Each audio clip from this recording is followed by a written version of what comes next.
is what you look like when you leave Hamilton at midnight to drive 4 hours home and don't quite make it.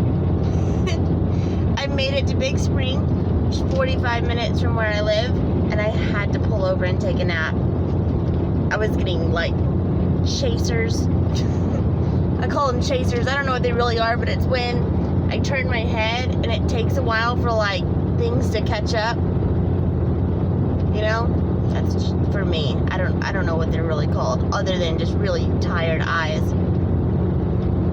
So we're almost home. We got about, what does that sign say? 23 more miles. The barrel race in Hamilton is not over until another 500 girls run today. I actually don't know how many are running. I know there's probably another 500 entries. I don't know how many are actually running or how many carried over from yesterday.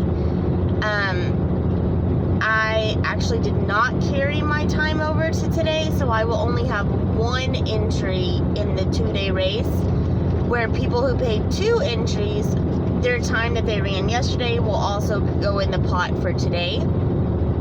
It didn't pay day money. It's just one big race, and if you wanted to be in the average, you would pay 2 entries. I kind of screwed up and didn't do that, and I absolutely 100% should have, because I would be winning the 2D average right now in probably a really freaking cool saddle, but that's nice. It's just really, it was expensive. It was like $125 entry for Saturday, and then if you wanted to like carry your time over to Sunday, so you had your run in there twice, then it was another $125, and then if you wanted to, I entered the warm-up race, it was $85, and I'm buying a house right now. Me and my husband are buying a house, and I was just like, you know, let's just pay one fee. If it's good enough to get in the money, great, and if not, you know, whatever. That's just how it goes. But my run Friday was not great. You could tell Spencer had 2 weeks off because he kind of screwed off the whole run. And he even kind of like hollowed out and like attempted to buck on the second barrel, which was ridiculous, because he did all of that and then was like a 16.6, and I was super mad.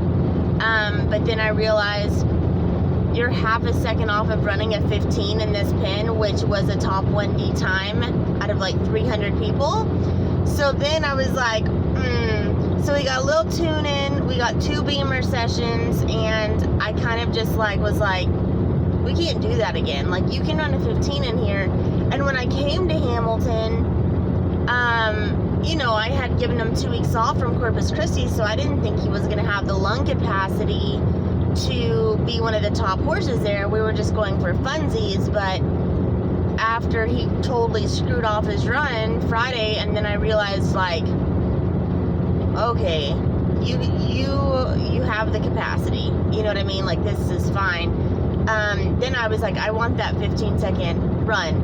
When I looked at the horses that had run 15s, it didn't matter if they ran a 15.6 or 15.5 or whatever it was, or at a 15.3 is the arena record, or they ran a 15.9, like, you wanted to be part of the cool kids club, you know what I mean, like, it was tough.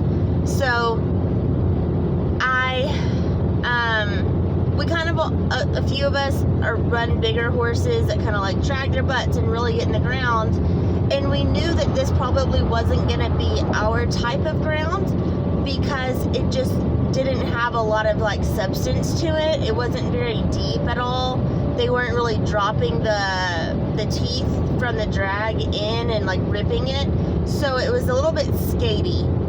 Like, you could see the horse's ankles when they were turning the barrel, and anytime it's like that, Spencer's not a big fan because he can't really drag his butt, and when he goes to leave and push off, there's not really enough for him to be like substance for him to be able to use the ground.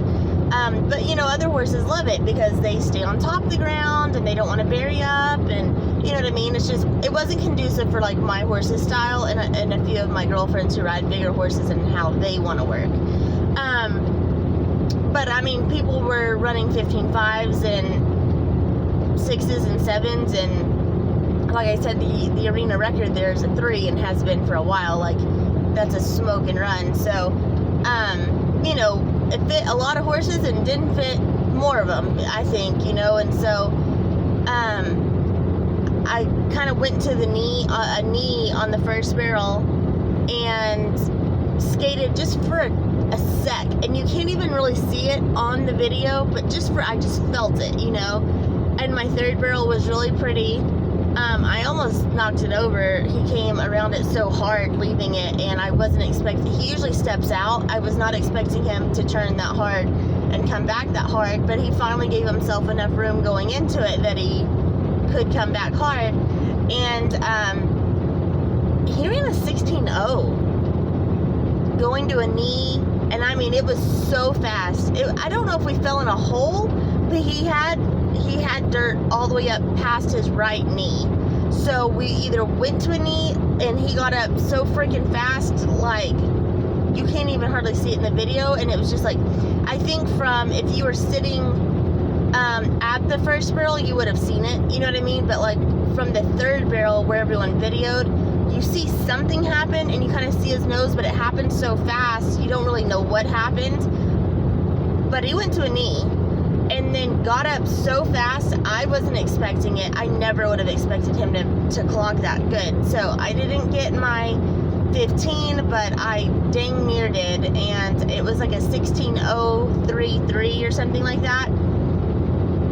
So we had rodeo go, and I'm looking at the results, and it's 470 horses later, but there's like over 500 entered, and I look, with 100 horses left, he's winning the 2D at that point, and I'm like, holy crap. And then I look, and I'm like, well, where is it putting us overall? And like 570 horses after I eat steak, he's still sitting like 37th or 38th. Then I was like, okay, Spencer feels good. You know, when you go to a knee, even if it's like not a terrible fall, it wasn't like an overreach fall, it was like we either stepped in a hole or went to a knee and then stood up and went, and I think it was a hole. We were fourth on the ground, so that's definitely a possibility. It was like, holy crap, he was hauling the mail. So we have to sit through another 500 entries today. I know that there was over 1,000 for sure for the weekend, and hopefully, fingers crossed, things don't change too much, and the majority of the top 1D horses carried their times over. I don't see a lot of people with the top 1D horses running again. A lot of times we just don't want to put those extra runs on our good horses, so we may run colts again, but we don't typically run our good horses again. So I'm hoping that not a lot changes with the leaderboard, but you never know.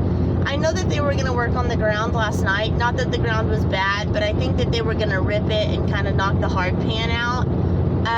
So it might get faster. You don't really know. Like the 2-day barrel races, like even just a humidity change can make the ground faster or slower the second day. So you never really know what's going to happen. And right now we're just kind of got our fingers crossed and hoping that I'm going to be really mad if I do the average and find out that had I actually paid an extra entry fee, I would have won another saddle. I'm going to be super, super sad. I'm probably not going to do it because, like, what's the point? What is the point even in doing it and just to upset yourself? You know, like, I'm not going to do it. But I was really disappointed in Friday's run, and then came back on Saturday and just laid one down. And cheers to having a good bad short-term memory. I say good short-term memory, bad short-term memory. Sometimes the best thing you can do as a competitor is just freaking forget it ever even happened. And I remember walking in the trailer and going,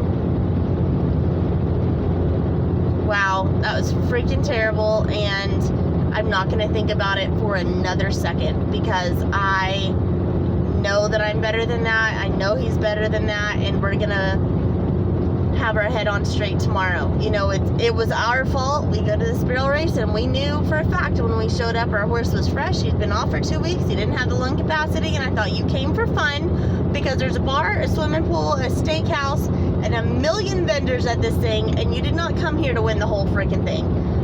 You came here to play, and I did, and I was not very good the first day, and I thought, it's fine. We didn't come here for this. It's hard to get out of your head, though. When you're sitting on your good horse, you don't want to come for funsies. If I wanted to come for funsies, I'd have brought a colt. But I don't know. I think that I'm just really proud of him. I'm in a good spot as far as that goes. I was kind of needing it. I was a little bit down on the way there, if you watched the video before this, just because I feel like I'm in limbo, and I need something on a higher scale to, like, on a higher level to work towards. And I'm waiting for the American to release their schedule. I'm waiting for the qualifiers for the Women's World Finals to release their schedule. And until then, I'm just stuck in, there's really not anything else for me to qualify for right now. That would be like a long-term qualification. And that's one reason I love the WCRA, is because you really, really are like working at something for 6 months. And I decided not to nominate this segment for Salt Lake City, Utah, or the Women's World Finals. I decided just to kind of try to fast track in and win a qualifier instead of like trying to work my way through the standings, because I knew I was moving, and it's fixing to be June, like it's Memorial Weekend, so June's right around the corner, and I have several clinics in June, so I just thought it's just not a good time to like get into a hauling contest right now, but like I kind of need it in my soul. So I needed a good run. I needed something, and I kind of feel like when you're at a 2-day race, or a race that's one big payout over 2 or 3 days, and some rodeos run like that, like I guess at the end of it, after you make your run, you kind of do feel like you're working for something. You hope that, you know, you don't get bumped out, you know, the second run. So I have an open house at 2 to try to sell my house, and I'm going to try not to check Rodeo Go a million times. I clearly need a shower and a nap. You can look at my eyes and see how tired I am. You can look at my complexion. My skin, my complexion is dull, and I clearly need some rest. So that's going to be my number one, is to take a shower or a bath and get some sleep, and then try not to check Rodeo Go a million times to see if I win any money. Dang sure don't do the math for the average, because it's just going to make me sad. And try to get my house sold. And try to find the next thing to go to, I guess. You know, like, there's always a what's next for me. I don't let myself celebrate for very long. I don't know if that's a bad thing or a good thing, but I know what I want to do, or where I want to go next, or what I am expecting from myself. Before I even made that run, I was thinking like, okay, now what? And I was great. Like I am proud of that run. I'm proud of Spencer. I'm proud of me for rushing off the first run and not getting in my head about it. But at the same time, I don't let myself feel content ever. There's never a time where I'm like, I mean, I think after the WCRA in Corpus Christi, like placing there, and that was such a big deal, I think I took 2 days to breathe, and then I was like, oh crap, I don't have I don't have anything now. Like, now what do I do? I kind of wonder if when people retire, if they feel that way. If, like, you know, they can't wait to retire and have all this free time, but then they're like, well, shit, now what do I do? You know what I mean? Like, you can only go fishing so much. I don't know. I think I could fish every day, but I'm sure that's what everybody says when they retire. And then they retire and they're like, oh no, like, now what's my purpose? And that's how I am after I get something done. I'm like, oh crap, now what? You know what I mean? And it's not a relevancy thing. I don't feel like irrelevant as a competitor if I'm not competing. It's not a insecurity thing, like I need to prove myself. It's nothing like that. It is that I crave in my soul a something to work for and to compete all the time. All the freaking time. I crave that all the time. It never goes away. And when I'm not doing it, I'm like sick about it. Like I feel like a part of me is just like missing. So I'm super excited about my run. I'm probably winning a few $1,000s right now. That's how good this thing pays. And all I can think about is, now what do I do? It's kind of sad in a way, you know. Anyways, I'm gonna go get some sleep. That was the update on this weekend, and I will let you know where I go next.